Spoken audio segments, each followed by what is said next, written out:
Bienvenue à cette revue des marchés boursiers Cachemire du mardi 20 août 2024. Écoutez, c'est du rouge partout aujourd'hui.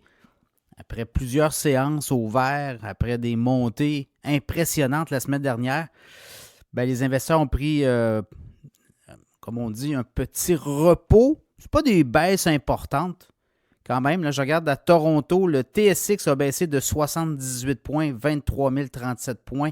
Le Dow Jones en baisse de 61,5 points, 40 834. Le S&P 500, 11 points de baisse, 5 597 points. Le Nasdaq baisse de 59,8 points, 17 816. Le baril de pétrole continue de baisser. Le WTI, 33 cents de baisse.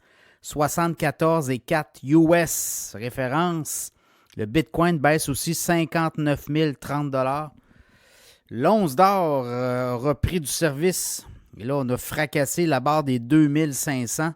2513,93 pour l'or. L'argent monte également.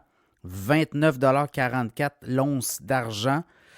Que s'est-il passé aujourd'hui? On attend Jackson Hole, on attend Jérôme Powell, le grand banquier de la Fed. On va essayer d'interpréter ce qu'il va dire par rapport à la position de la Fed sur le marché américain. Donc, est-ce qu'on va avoir une baisse de 25 points de base, 50 points de base?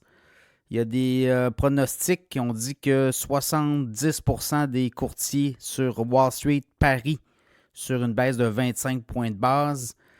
L'hypothèse des 50 points de base, c'est seulement 30%. Là, donc, un peu là, on est très divisé.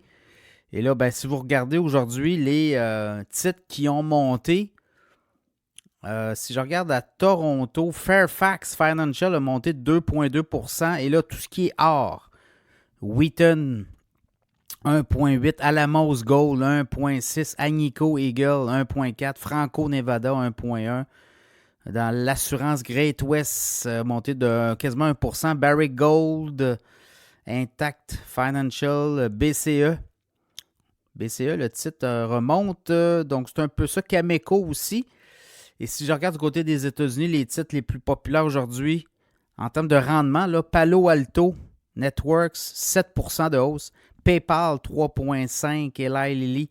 Je n'avais parlé ce matin en avant-marché qu'Eli Lilly allait monter. 3%, Netflix 1,4%, Home Depot 1%, Walmart 1,3%. Donc, c'est un peu ça. Sinon, à l'inverse, là, les descentes. Il y a Ast Space Mobile, hein, descendu a monté beaucoup d'également. Baisse de 11% aujourd'hui. Boeing, 4% de baisse. Coinbase, Alibaba, 3,2%.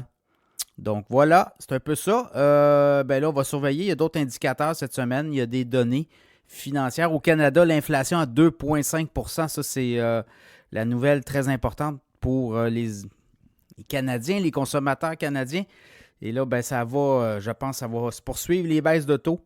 Ça confirme que le travail est fait et que l'inflation diminue au pays. Donc, je regardais l'inflation à 2,3% au Québec et sous les 2% dans d'autres provinces au Canada. Donc voilà, c'est un peu le résumé de la journée à la bourse. Demain, comme on dit, est un autre jour.